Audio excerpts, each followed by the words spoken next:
Hey guys, Mike Hansel with Small Arms Pistol Academy. So I just picked up my brand new Shadow Systems MR920 Elite, and this is the non-threaded version. So this is clear. So what I'm going to do is just close that slide so you can see it.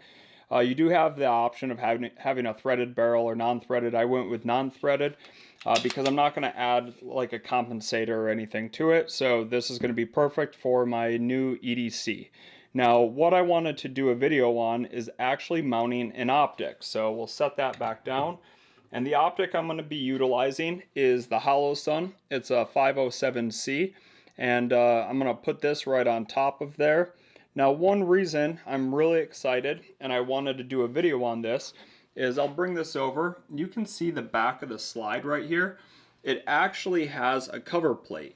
Now, for most firearms like the Glock MOS versions, when you remove that plate, you would actually add another plate to it, and then you would mount your optic to the plate. For this particular firearm, when we remove these two screws, we don't have to worry about adding an additional plate here. That way, when we actually run our screws into here, we're going to be getting a lot of bite in those threads all the way down into that slide, which is going to have a much more sturdy base to it without using that. And what Shadow Systems did is they incorporated most of your major optics are compatible with just removing that, and there's going to be a bunch of holes under here. So why don't we take that off first. Now this is a T10 screw, so you do have to make sure that you are using the right tip for that. So it's nothing too crazy. Set that down and we'll remove that.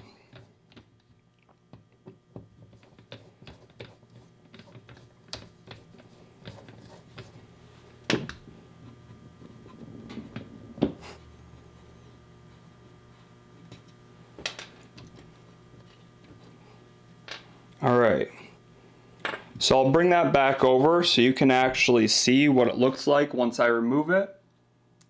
So there's a bunch of holes under there, and supposedly you can actually just mount an optic directly to that. And what we're going to do though is you get different spacers, and I'm going to grab one of these. And basically this spacer, you don't have to utilize it, but what it does is it sits right back here so that the optic has a tighter fit inside here. Again, you don't need to utilize it, but I have read the book and I know what spacer I need to utilize. So what I'm going to do is, if I can do this, put my spacer in here first. So all it does is sit like that, and you just slide it right up against that rear sight. So it looks just like that. Nothing too crazy. I'll go from a side angle so you can see it as well. Then what you do is you take your optic, and all you're going to do is put the back against here, and it should have a nice tight fit right inside here, and it does. And now what I'm going to do is show you right up here, once it focuses maybe. You can't really see inside where the screws are going to go. They're not lined up perfectly yet, and that's actually okay. Because as we start screwing this in, they say it'll align itself a little bit better for you and get a much snugger fit. Now, the gun does ship with 3 different size screws. So this is the screw number 2, and this is what it said inside the owner's manual for utilizing it. So that's what we're going to do. And before we actually put these in, you do have to put a Loctite on your thread. So let's get that in focus. I've already shaken up my Loctite. I'm going to apply it, and then I'll show you about how much you should be putting on here. And I'll try to do that in the camera for you. It's actually a little bit too much. We'll let those run down though. So, should look something like this right here. And what I'm going to do is switch this around. I'm going to grab this and try to place it right in there. Now since that's in, I'm just going to get one of these started. Of course that's magnetic, so it started wiggling around on me.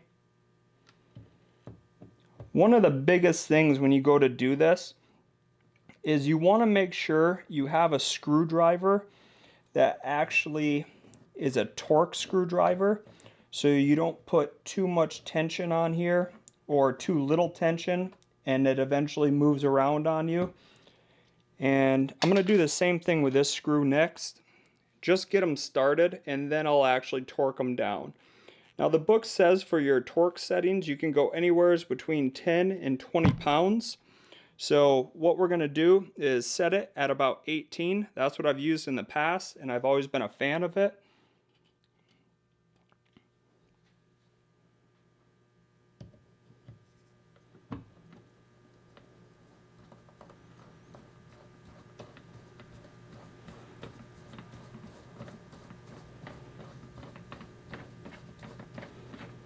So I'm just going to get these started. So they're basically all the way down, but nothing too tight yet. I'm not trying to torque them in. I want to make sure that they're both going in how they should.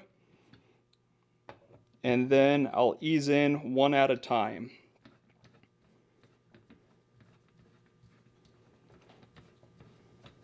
All right. So now that these are basically in here, I'm actually going to pick this up so you can see and hear an audible click. When you hear the click and it'll like almost skip, that means I've torqued it to its correct settings. See if I can get a different angle for you. So I'm just going to keep rotating this.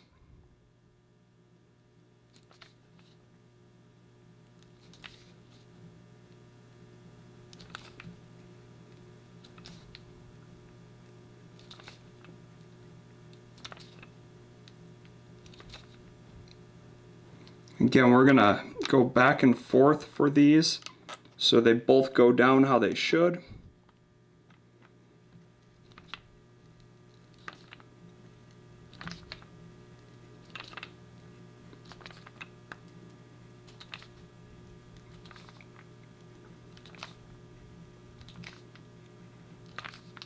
You can see this hasn't been really a complicated process or anything.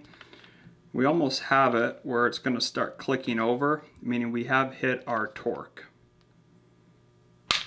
There we go. You could almost, it almost looks like it slipped. It did not actually slip. What that does is it puts it at the correct pounds per square inch for you. Let me get that out of the way so I can get it in there. We'll do the same thing with this one. And I'll show you this screwdriver I'm using after.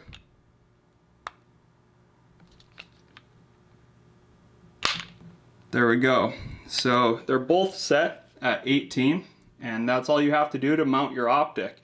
Now again, if we look at the back, I'm going to grab a little piece of metal so you guys can see what I'm pointing at. But right here, there's a spacer that's put in there, which actually gets a nice tight fit between the front of that cutout and the rear of the cutout by utilizing that spacer. That way my Optic can have a nice steady base to it. Now for that screwdriver I was just using, I'll bring that over so you can actually see it. This is called the Fat Wrench. I absolutely love this. You can see my torque settings are right here where that red line is, right around 18 pounds. Or yeah, 18 pounds. Per square inch, which is pretty nice. So you can just move that around. If you want to adjust it differently, all you'd have to do is pull this down and rotate it so it's up or down. But I'm going to put it back right around 18, so we're there. And that's our T10 tip that we just had that we had to utilize to put it on.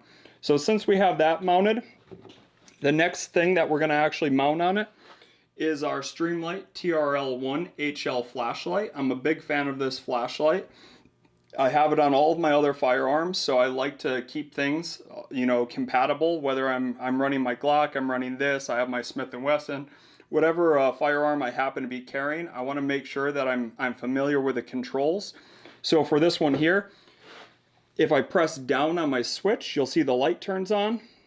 If I press down 2 times quickly, it strobes. So pretty cool. Now inside here, it does come with interchangeable pads or whatever you want to call that inside here. And what those do is different firearms utilize a different type of mounting system. So this is the same as the Glock, and that's what I have on here. is the Glock base plate, if you will. So all you have to do is unscrew this, and you can do this part by hand. So unscrew it, and when you press that in, you can see how that piece moved over. So what I'll do is line it up, get it in, press it all the way forwards. It's not moving around, and now I'm just going to tighten this by hand. One reason I do utilize this is because if I was out in the field or something, you could actually use the head stamp of your casing right there, and you could adjust it. But since I am actually out here working, I have different screwdriver tips. So I'm going to take that T10 off. I'm going to get a nice flathead screwdriver, something real big. I believe this one will fit in here. No, that one doesn't. It's actually too big. So we'll get the next one smaller. Here we go. And all I'm going to do is put that inside here and start rotating that. Now you don't have to get this super tight. It's going to be on there pretty solid. So you don't need to really, wrench down on it or anything. And here we go. That is the Shadow Systems MR920 Elite. It does have the slide cut out. It does actually run a true glow sight for your front sight. The rear sight is completely blacked out. We now have our optic up here. This gun does come with different back straps, so you can actually change the angle of the grip. So if you're more familiar with a Smith & Wesson or a 1911, or if you like the Glock angle, whatever it is, you can actually replace that and get a different angle, whether it's more vertical or more angled like that. So pretty cool. It does have a different trigger, which is a pretty nice trigger in here. So I know this is clear. We'll go ahead and run a trigger just so you guys can see it. So here we are. You can go ahead and watch. It's got a little bit of creep or play right at the front. You hit that wall, a solid crisp. Break right there. We'll go ahead and reset it. So go ahead and watch the reset. Not too bad, and straight back. Perfect.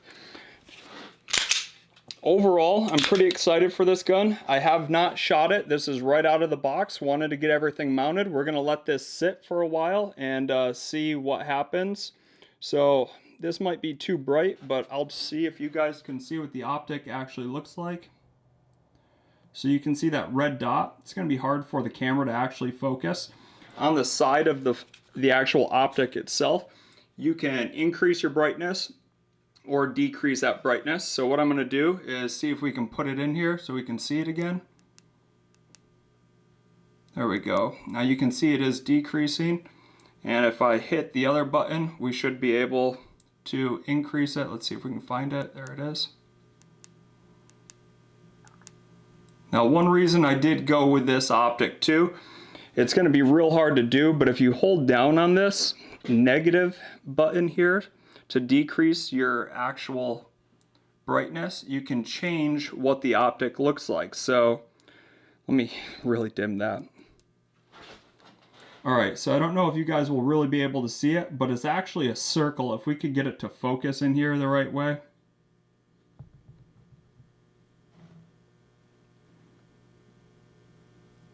I don't think it will. There it goes. So now it's actually a circle, which is pretty cool. If you're going to shoot up close, you can find your target really quickly. Instead of using that 2 MOA, it's actually 38 MOA, I believe. I could be wrong on that number. It might be 32 or 34. But I'm pretty sure it's a 38 MOA. So pretty nice if you're gonna just find a target real quick and get a shot and you're not super concerned for your accuracy if it's pinpoint. So really fun optic right there. If I held down on that negative button again, we could actually change that so it's a circle with a dot right in the middle of it. Or we could put it right back to that solid dot. So we'll do that now.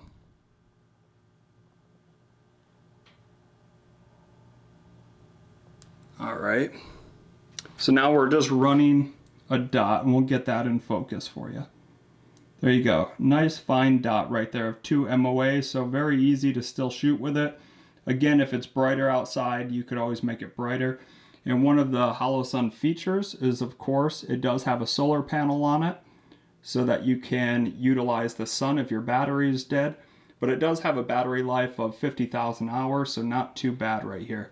So the Shadow Systems MR920. Hey, if you guys like this content, make sure you do click like, subscribe. turn the alert notification on. It helps the channel every time you guys are active with our page, so I appreciate it. Take care.